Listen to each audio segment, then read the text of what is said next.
Isa lang masasabi ko talaga doon sa kay Tita Iana. Sorry, hindi ko talaga magagawa yung gusto nyo. Okay, so nag-drop name po siya, AR daw. Okay, magandang araw po sa ating lahat mga kaibigan ha. Shout out po sa ating lahat.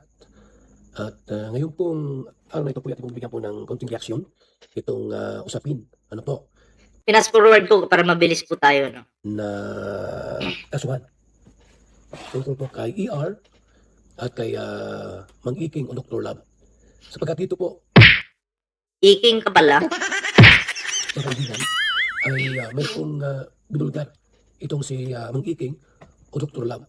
Sapagkat inutusan daw po pala ni ER, itong si Dr. Love na banatan, tirahin po ang Team Kalingap. Ngayon, Pero ang tanong po dito, no, maniniwala po ba kayo kay Dr. Love? Maniniwala po ba kayo kay Dr. Love? Kasi nag-tridor na po siya eh. Diba? Nag-tridor na. Ako kasi, mahirap nang paniwalaan yung taong tridor. Pag tridor ka, ewan ko, feeling ko, mahirap ka ng bigyan ng chance na pagkatiwalaan pa ulit. Diba? Kasi posible lang na drama lang yan ni Dr. Love para magmukha siyang kawawa, para magmukha siyang inosente, para magmukha siyang anghel sa paningin ng mga tao. Diba? Kayo, ano sa tingin nyo? Ayun yung nakikita ko dyan. may mga nagtatanong po tungkol dito. Sino ba raw po itong si ER? Ayun. Sabi ni Ima 0371, si ER po ay si Annalyn Rolinson. Annalyn Rolinson. Sabi ni Ima 0371. Siya po ay nag-comment sa live po ni July Ponel. So mga kaibigan, natin pong ito yung video. At panoorin po natin ito pong usapin ito. Kung totoo po talaga na itong si ER ay nag-utos ng mga tao, mga reactor para tirahin kaming nasa Kalingap. Ito po ang video po mga kaibigan. Panoorin po natin muli itong video po na ginawa ni Julie Ponel na reaction video. Mga kaibigan, mga Kalingap. For just $67, Ay, ito may you can ads na. generate as many videos as you want and never have to worry. Hindi ko ikaw magagawa yung gusto ninyo, gusto mo. Ulitin natin ha. Kasi ito mahirap po yan, may drop name dito eh. Kaya kung ako doon sa concern, liliwanagin ko ito kung totoo o hindi. Kasi mamaya nagagamit lang din ang pangalan niya. Diba po, mahirap yun eh. Lalo kung ikaw ay may magandang imahe ka. Nung nasa Kalingap pa yung tinutulungan na yan, ang ganda-ganda ng record mo sa Kalingap. Tapos maalaman-laman natin, ito pala, ang sinasabi ni Mang Iking. Yan. Isa lang masasabi ko talaga doon sa kay Tita Iana. Sorry, hindi ko talaga magagawa yung gusto nyo. Maaaring kumanga kayo doon sa kabila dahil bumabanat sila. Ba't hindi ang mga banat niya? Kasi, mahirap yung Ang tinutukoy niya po na kabila, bumabanat siya, si Pisot po yun. So parang pinanggihan po ni Dr. Love, Mang Iking, yung utos ni ER na banatan ang Kalingap. Banatan tayo, banatan po ang si Kalingap Rab. Ganon. Hindi daw niya po kayang gawin na Hindi niya kayang gawin, pero kaya mong tridorin. Diyan pa lang wala na. Sa sinasabing hindi niya kayang banatan yung Kalingap. Noon pa man, bumabanat ka na nga sa Kalingap eh. Nung lumayas ka, di ba? Tapos, ang dami mo pang sinabi. Tapos ngayon, biglang hindi mo na kaya, biglang hugas kamay ka. Diyan pa lang nakakaduda na po. Di ba? Noon, okay lang sa'yo. Ngayon, kahit wala kang resibo noon, basta makabanat ka lang. Ala, sige. Ngayon, hindi na, purong bayag. Ay, nako. Ayaw mo na. So, dyan pa lang, magduda na kayo. Nagsisinungaling yan. tumira o bumanat sa kabila. Ano po? So binanggit din po ni Dr. Love na iba siya doon sa kay Kapisot. Kasi talagang bumabanat si Kapisot. Mga kaibigan. Alam po natin yan, kaya pala inaraw-araw tayo kasi binabayaran. Or, baka, naglaylo itong si Dr. Love na bumanat sa Kalingap kasi baka siya ay masampahan ng kaso. Posibleng ganon. Bayad. May nag-utos na tirahin. Ngayon, ayaw ni Mang Iking ni Dr. Love na bumanat. Kaya ang sabi niya, pasensya ka na po, AR. Kasi ayaw kung hindi ko kayang gawing bumanat. Ayan, So, kung magkasano po, kung si Kapisot ay tumira, bumanat sa Kalingap, at walang pakundangan na binabalahura tayo, gumagawa ng kwento para tirahin po ang Kalingap, tirahin tayo. Si Dr. Love daw po, itong si Dr. Love ay tumanggi kay ER na tumira, na tirahin po at banatan ang Kalinga. So tuloy ang video mga kaibigan. Tuloy pa po natin ang video. Itong reaction po ni Junay Ponil. Huwag nang magpaligoy-ligoy. Ang tinutukoy niya po dito, si Pisot. Ito na kasi yung time na kung saan, nakaporma na ho si Pisot kay, dito sa pamilya. Tapos yung sa sponsor din, kasi may pagkakataon live na pinupuri-puri din ho si AR ni Pisot. Na pakiramdam ko anong pinakinggan ko yun, para bang close ba sila? Ang mali po ni Mang Iking po o ni Dr. Lab ay inayaan niya po makapenetrate itong si Pisot sa pamilyang Bataliro. Yun ang mali niya doon. Inayaan niya po makapenetrate, makapasok sa pamilyang Bataliro at makapurma. Kaya talagang delikado siya dito. Kasi ito po si Kapisot po, tumitira siya Talagang lakas loob siyang tumitira ng mga paninira sa Kalinga. Na hindi niya alam, pwede siyang mapahamak dito. Pwede siyang makasuhan. Pero dahil po sa ganito nga, na binulgar ni Mang Iking, ni Dr. Lab, na binabayaran pala sila. So, si Dr. Lab po ay umiwas. Umiwas siya, mga kaibigan. Tuloy po ang video, mga kalingap. Oh, bakit umiiwas si Dr. Lab? Siya ba ay natatakot pa dahil makakasuhan o pinitsapwera na siya ni Beyonce? Di ba may may usap-usapan ngayon na ang Team Guapa ay mabubuwag daw? Dahil ba yan sa nangyayaring issue ngayon? Dahil ba si Dr. Lab medyo na-chapwera na kay mabubuwag na? Ano sa tingin niyo mga pre?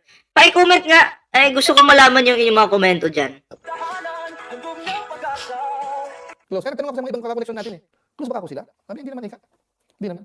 Hindi ko alam hindi ko alam. Tuloy. Wala tayong ebidensya kasi, tita niya, kaya sorry. Hindi ko magawa yung gusto niya. O yun, kasi wala tayong ebidensya kaya, sorry. Noon, wala ka rin namang ebidensya. Oh. Bakit bumabanat kayo noon? Wala ka rin ebidensya. Anong pinagkaiba sa noon at ngayon? Oh. Wala na. Finish ka na, Dr. Lab. Dapat nga, dinamay nyo sa kaso yun. Diba? Kinasuhan nyo yan. O lahat sila kasuhan. Pati ipis at taga nila dyan. Kasuhan nyo. O, para walang kawala. Diba? Kasi, fake news na po sila masyado. Ako kasi, ina-analyze naman po natin yung sitwasyon. Pag mali ito, mali. Pag mali siya, mali. Ganun lang naman yun O. Pero, ngayon, naawa lang ako sa mga viewers po ni Dr. Lab. Makinig kayo. Ginagago-gago na lang kayo niyan. Dinadaan kayo sa paawa, paiyak-iyak, drama. Kayo naman, naawa din. Alam niyo yung demonyo? Magaling umarte yan. Naku po.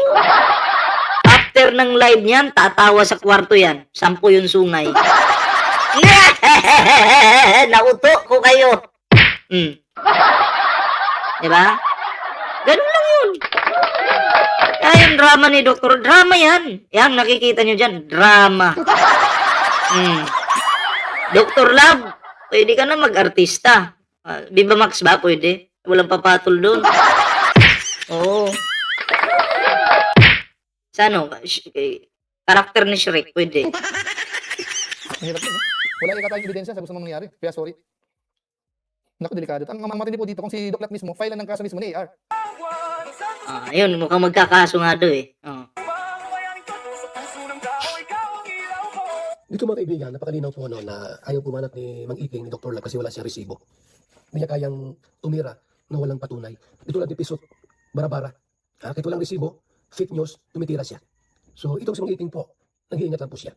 Kasi mahirap na makasuhan mga kaibigan. Ngayon, sabi ni July Ponil, baka makasuhan itong si Mang Iking o si Dr. Lab ni ER. Sa palagay niyo po ba ay maglalaan ng panahon at oras para kasuhan si Dr. Lab? Kayo po, ano masasabi niyo po? Sa palagay niyo po ba ay magkaksaya ng panahon? Kung ako po yung tatanungin, kung medyo, kung ginawan talaga siya ng kwento, yung sponsor na yon, ginawan siya ng kwento ni Dr. Lab, kahit sino po siguro, lalo na kung may pera ka, gagawa ka ng paraan para makasuhan lang yung tao na yan. Okay? Kung talagang ginawan ka ng kwento. Kung wala ka naman talagang ginawa, tapos nagamit lang yung pangalan mo, pinaratangan ka na ikaw yun, malamang 100% po, magsasampa ng kaso yun kay Dr. Lab. Ito yung ina-analyze po natin. Ikaw ba? Sige, tanungin kita, nanunood ka sa akin. Paratangan ka nang wala ka namang ginawa, tapos may pera ka. Okay? Paratangan ka na hindi mo ginawa, may pera ka. Sa tingin mo, hindi ka magkakaso? Sinaraan ka Oh, malamang magkakaso ka. 'Di ba? Magkakaso ka. Kasi pangalan mo yung nakalad ka doon. Oh, pangalan mo yung talagang nasira. Hmm. Hindi, real talk lang to ina-analyze lang po natin. Pero kung sa tingin mo, ikaw talaga yung nag-comment doon kay Dr. Lab, pwede ka magkunyari na, kakasuhan ko yan. Kakasuhan ko yan. Kahit alam mong ikaw yun. Tapos magkunyari ka lang na hindi ikaw. Ang problema dito kay Dr. Lab, wala siyang resibong maipakita. Okay, na si AR talaga yun. Laway lang yung kapital ni Dr. Lab, kaya mukhang lagot ka dito. Diba? Mukhang lagot si Dr. Lab dito. Tagilid. Magbabalik bayan to. Oh. Si Annalyn para kasuhan si Dr. Lab. Tingin ko po, hindi siguro. Ano po? Kasi yung issue po, Pero kung nadala lang siya ng galit ngayon, may punto din si Kuya Bal. Pag nadala lang siya ng galit ngayon, dahil nga nakaladkad yung pangalan niya, posibleng nasabi niya lang yun. Tingnan natin, after 1 week, 1 month, kung may action ba talaga, magkakaso. Pero pag lumagpas na yan ng 1 buwan, wala na yan. Wala na yan.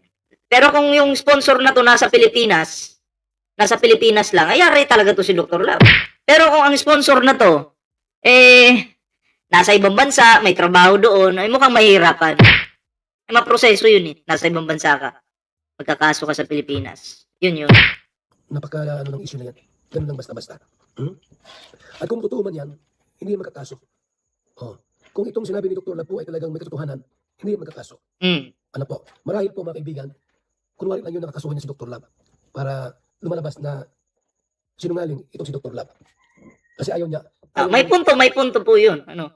May punto yun. Kasi hindi po talaga natin alam kung ito tinitimbang ko lang muna, Mas naniniwala pa ako dun muna sa screenshot. May ebidensya kumpara sa sinabi lang ni Dr. Lab. Kasi kung sinabi mo lang, pwedeng kwento mo lang yun. Diba? Pwedeng gagawa ka lang din ng kwento para magmukha kang anghel. Diba? Pero mas paniniwalaan ko po ngayon, mas paniniwalaan ko po ito. Saan na ba yun? Ito po yung mas paniniwalaan ko. Saan na ba yun? Nawala.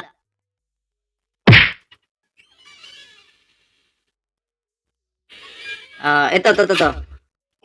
Mas ito po yung papaniwalaan ko. Dito muna tayo sa screenshot. Diba? Yun yung dito muna ako maniniwala. Kumpara doon sa sinabi ni Dr. Lab. Ayun, para klaro lang po tayo. Tumiray sa kalingap. Parang gano'n. Iwan ko lang po kung ano ang nasa isip ninyo. Totoo ba itong sinabi ng Dr. Lab o gawang-gawang kwento lang ito?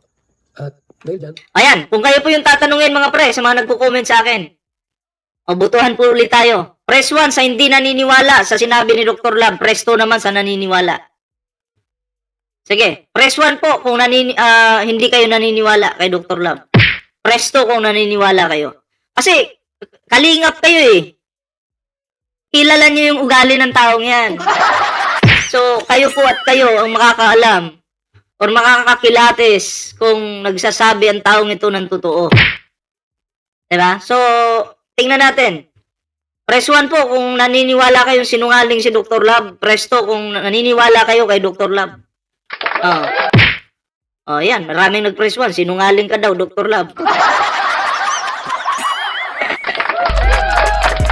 Yun lang.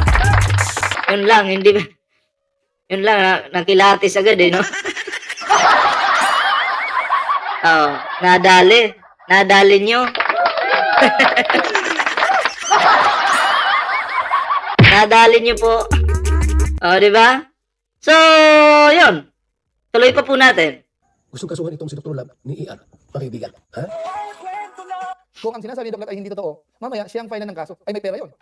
Ayun, patay tayo dyan. May pera yun. Nako. Dapat nanahimik ka na lang sana, Dr. Lab, no?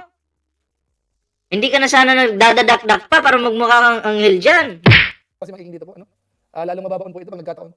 Not unless 100% totoo yung sinasabi ng Mang Iking. Mm. Yung paratang niya kay AR, 100% totoo, okay lang yun. Okay lang, walang kaso yun.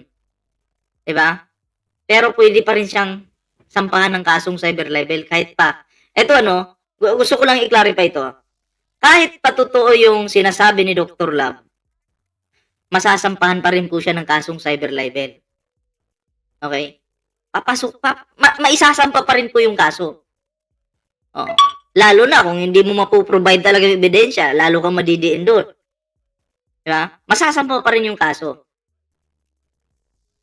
Pero pag nasa piskalya na po yung yung kaso, check yan.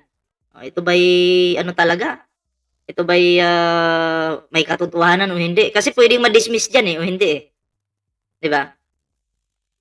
Kasi pag ang cyber libel kasi pag kahit pa totoo yung sinasabi mo o hindi.